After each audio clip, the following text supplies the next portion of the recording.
Muraho neza bakunzi b'inyigisho zinyuzwa kuri no platform. Murasuhuzwa na Hitimana Paul. Ubushize twaganiriye uko barima, igikorwa cyitwa kurima. Mwumvishe byinshi, mwamenyeyemo byinshi. Uyu munsi rero noneho ndifuza ko tuganira ku gikorwa noneho cyitwa gusanza. Kuko iyo umuntu yarimye ntabwo ahita atera imbuto ze. Abakeneye kubanza koroshya ya masinde kugira ngo abashe kurambikamo za mbuto ze zimere neza zikurire mu butaka bwiza. Turaza kurebera hamwe ibintu byinshi ntimuze gucikanwa. Hanyuma kandi ndabashishikariza gukora subscribe. Weho wabimenye wibyihererana. Bisangize nundi. Tubihanahane tugire ubumenyi bumwe kandi buhagije kugira ngo tubashe guteza imbere ubuhinzi bwacu. Bityo turusheho kwihaza mu biribwa duteze imbere igihugu cyacu. Murakoze cyane.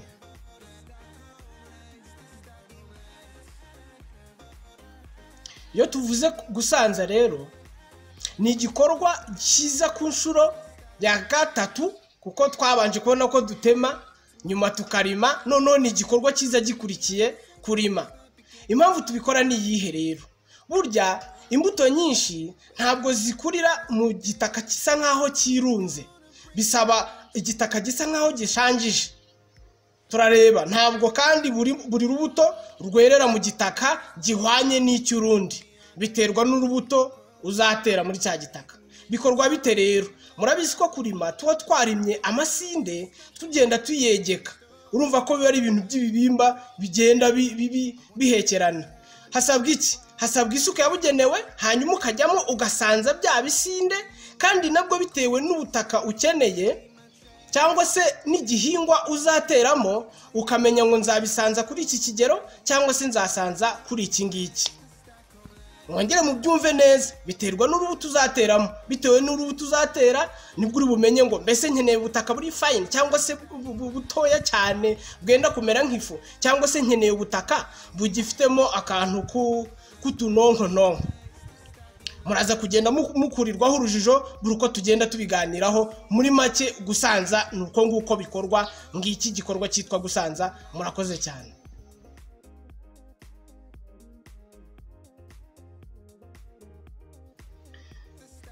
Murakoze.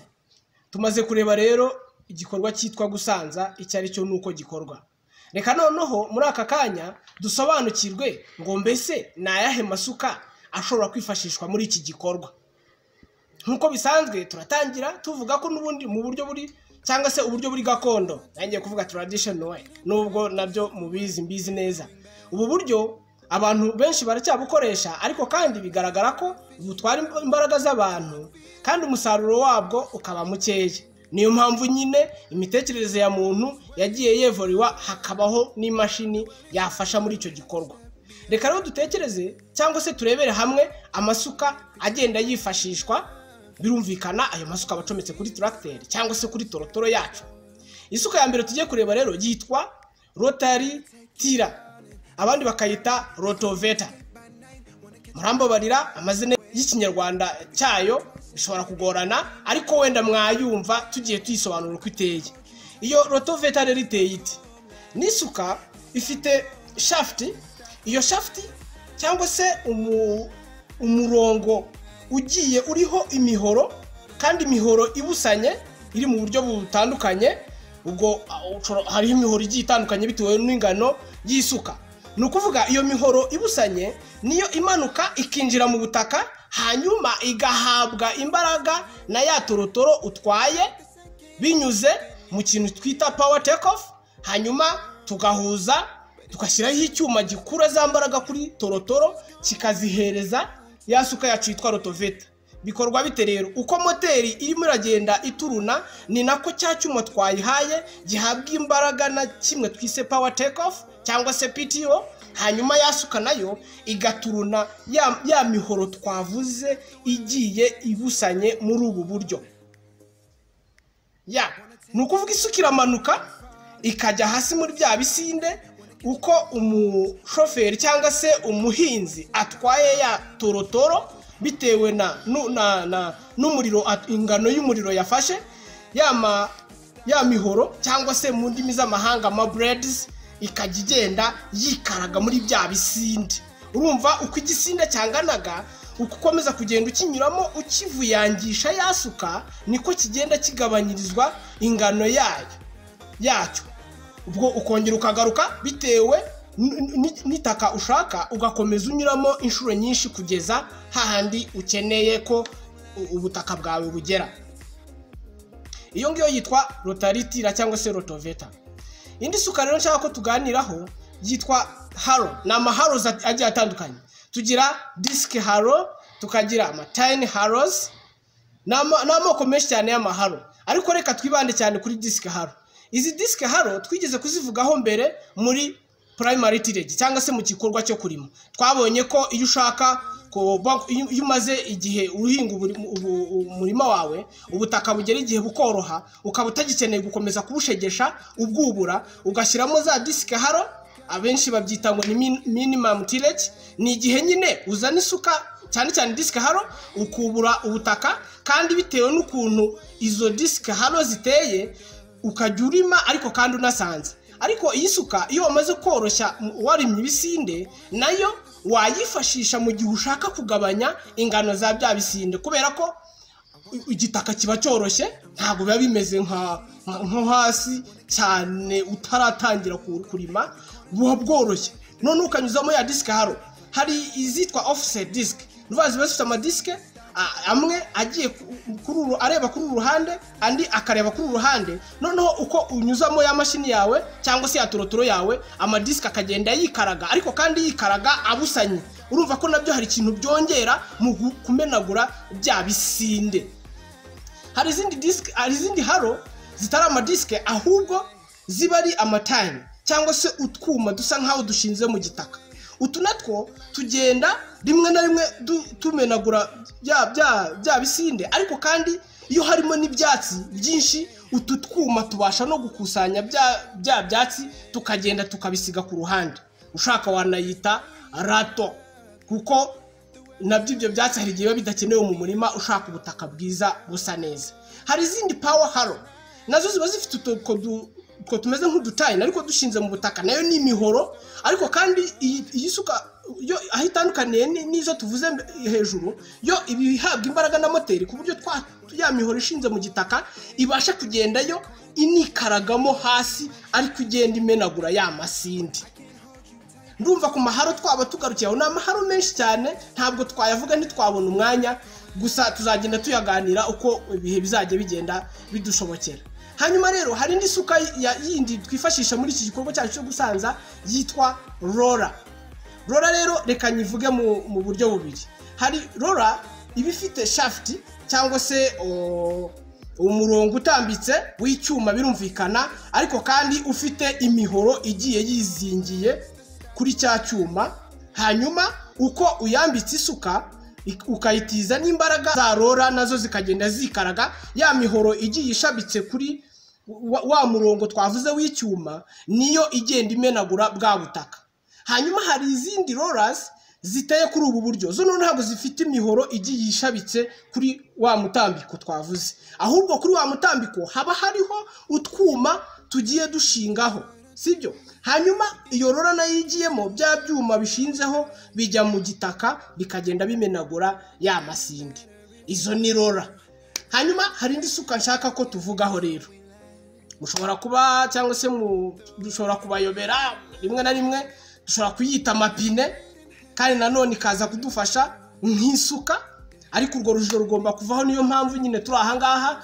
Ayo masuka rero tuyita paddlers cyangwa se cage wheels. Ni amapine nk'uko natangiye mbiseguraho kugira ngo mubashe kuntega amatwi mu byumve neza.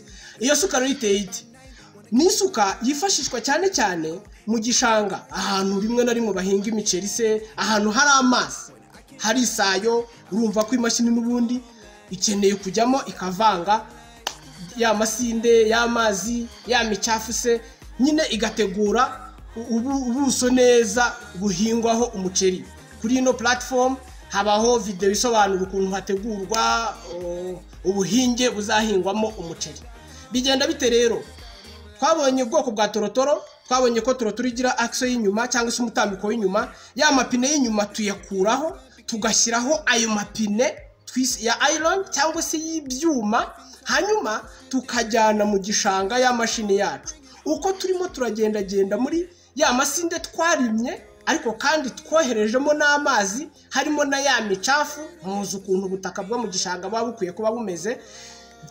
Ya mapine y'ibyuma akajya agenda asanza cyangwa se ahuza bya bisinde, akabivanga n'amazi. Kandi nanone na bya byatsi cyangwa se ya micafu rimwe na rimwe nayo ibikenewe mu gishanga bikagenda byihuza, ugategura umurima wawe neza. Amasuka yakifashishwa muri iki gikorwa cyo gusanza ni menshi cyane, ntabwo twayavuga ngo tubone umwanya pe. Ubwo uko tuzajya tubashishwa tuzajya tugenda dufatamo n'izindi tugende tubavuga.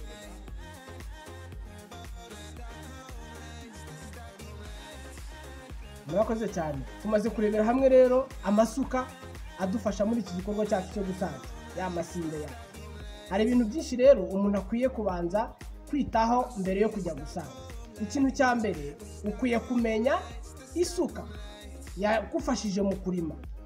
Hanyuma mu gihe cyo gusanza nanone ukazana isuka ubona yenda kungana cyangwa se ubona ijyanye neza na ya yindi warimishije. Ibyo bintu birafasha cyane iyo umuntu abyitayeho. Ikindi cya kabiri umuntu akwiye kwibandaho cyane, ukwiye kumenya ngo mbese ubutaka ngiye gusanza isuka ndi bukoreshemo ni igihe. Ese ubwo butaka bufite ingano y'amazi angana ati? Kubera ko hari amazi menshi cyane ushobora kujyanamo wenda nka yandi twise rotoveta, ugasanga urasangije ariko itaka cyangwa se ibyondo, kuko bitewe n'amazi arimo bishobora kuba ibyondo bikagenda bifata muri ya menyo twagiye tuvuga twise imihoro igiye yihese. Icyo nacyo ugomba kucyitaho kuko kirafasha cyane. Ntabwo wabikora ngo ubishobore mu gihe amazi ari menshi. Ugomba kubanza ukarindira ya mazi akabanza akagabanukamo. Ariko kandi nubwo tubonye ko iyo suka twise rotoveta cyangwa se rotaritira idashobora gukoreshwa mu butaka bufite amazi menshi, hari n'izindi suka zabasha kwifashishwa muri ahantu hari amazi menshi. Urugero nabaha ni nka zimwe twise rora, nazo hari ingano y'amazi gusa yo aba yiyongereye kuyo tumaze kuvuga imbere. Murakoze. Ariko kandi ikindi kintu cya gatatu umuntu akwiye kwitaho, abakoresha bwa buryo buri traditional bo bashobora gushyiramo igihe cyo gutinda. Iyo bamaze kurima bashobora gushyiramo igihe cyo gutinda, bakunze kubyita rimwe na rimwe ngo barashaka ko ya masinde yabahora. Ariko twebwe hano iyo dukoresha torotoro ntabwo ari byiza cyane kunyuzamo igihe kinini wararimye ya masinde yawe, kuko iyo utinze bya byatsi byasigaye hasi cyane isuka itabashije kugera bishobora kuzamuka bikamera. Ibyo ntabwo biba ari byiza cyane ku mashini cyangwa se kuri torotoro zacu.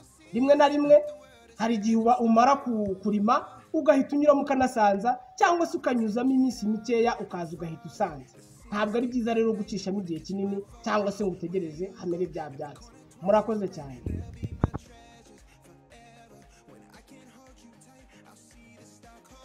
Tumaze kurebera hamwe rero ibyo twakwibandaho mbere yo kujya gusanza. Hanyuma rero iyo igihe cyo gusanza kigeze, ugiye gusanza ugeze mu murima wawe, hari uburyo umuntu agomba gukurikiza kugira ngo asanze bwa buhinge bwe cyangwa se ya masinde ye neza. Ntabwo bikomeye nka bya bindi twabonye mbere mu kurima. Bwo ni uburyo bworoshye, ni ubwa waniwe, ni ugufata imashini yawe yambaye isuka. Ibyo byose wabitekerejeho mbere. Hanyuma ugeze ku murima, icyo ukora ni iki? Uragenda ukajya imbere ukagera ku musozo aho umurima usoreje, ukongera ugahindukira. Uba wasize akanya imashini icamo, birumvikana tukunze kukita headland, cyangwa se aho uzajya ukatira imashini yawe, ukongera ukagaruka usanza, ukongera ugasubirayo gutyo kugeza igihe ubutaka bugereye ku kigero ubukenereyeho. Nawe ububyitegereza uko bugenda bugabanuka, amasinde agenda aba matoya ububibona. Hanyuma bwagera kuri cya kigero ubushakaho bitewe n'igihingwa uzaheteramo, ukarekerera aho ngaho. Ntabwo bikomeye. Murakoze.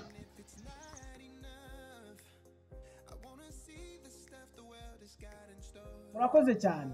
Tumaze kurebera hamwe rero uko cyangwa se uburyo umuhinzi asanzamwo ya masinde. noneho rero reka dukomereze ku bushobozi imashini ifite yo hegitari. Ese imashini yarima hegitari zingana iki mu munsi cyangwa se mu masaha 8? Twabibonye kera mu gikorwa cyo kurima, hari uburyo twabibonye murabyibuka. Na hano rero reka twongere tubisubiremo, ndongera bahamirize neza ko burya igikorwa cyo gusanza nacyo imashini ishobora gusanza ahantu hanini cyangwa se uko hangana kose, bitewe n'umuhinzi, bigaterwa n'ingano y'imashini kandi bigaterwa n'imiterere y'ubutaka.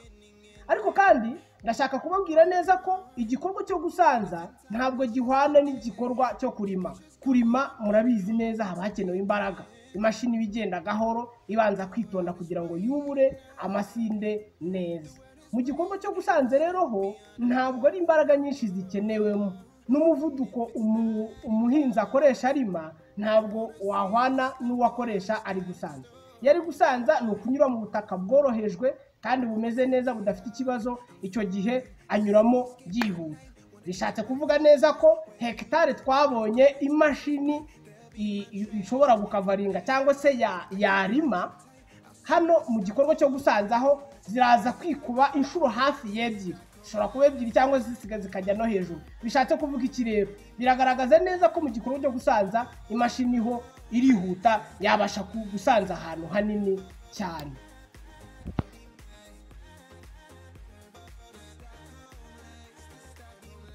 Murakoze cyane. Tumaze kubona imashini cyangwa se torotoro ahantu ishobora gusanza mu masaha 8, cyangwa se ubushobozi bifite bwo gusanza ahantu hanini ingano.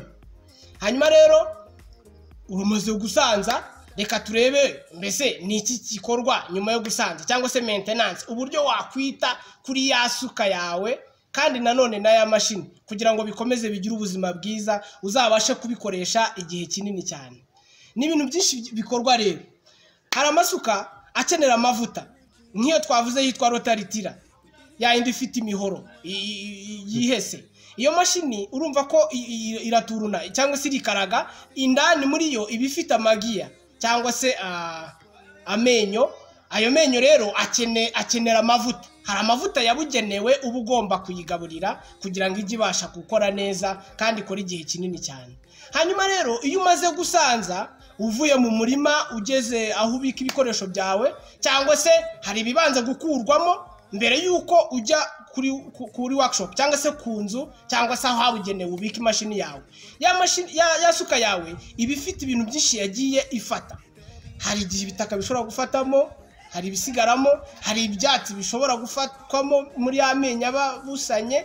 Icyo gihe icyo ukora niki? Urabanza ukabihanduramo na bya byono byabashije kujyamo cyangwa se byinjiyemo indani byafashwe n'amenyo, ukabikuramo, sibyo? Hanyuma wagera hamwe ubika ibikoresho byawe, ukeneye kongera gukaza imisumari cyangwa se za bolte za nuts, ukabanza ukazifunga neza kuko hari igihe zigenda zihambuka kuko bagiye ukoresha imbaraga, ibintu byikaraga burya birarikurana cyane.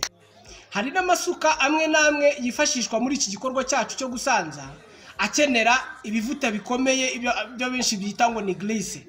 Burya uko uvuye gusanza byaba byiza udatinze ukajya ukomeza ugapompa ukongeramo glisse kugira ngo bya bivuta hari igihe kigira bigakomera bigafatana, ukajya wumva amasuka ari kugenda akubanaho ukuntu. Bisaba ngo wongere ushyiremo bya bivuta biremereye kugira ngo aho hantu bigiye bifataniye horohe kandi hanyerere. Ikindi kintu uba ukwiye gukora, birumvikana igikoresho cyawe kigomba gufatwa neza, nibyo ugomba kucyoza.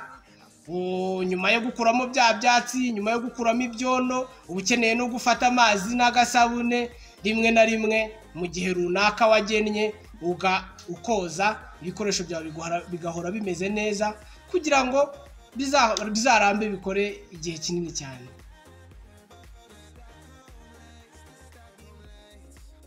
Murakoze cyane.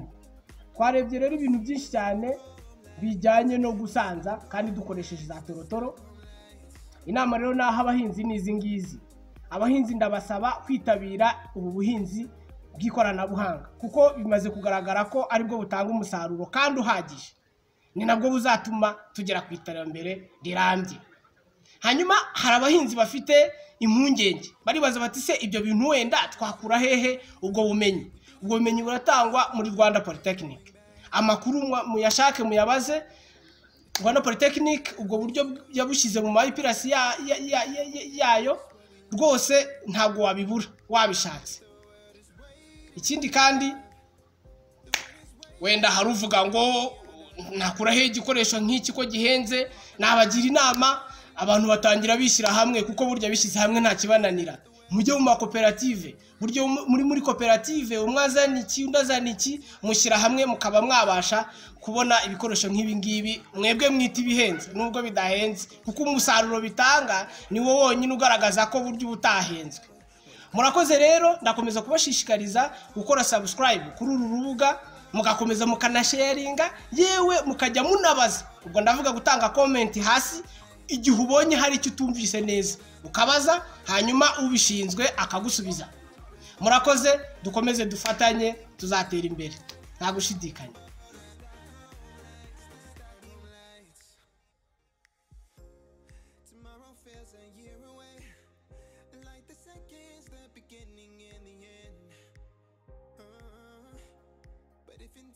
Yesterday, your picture's gonna bring it home to me again.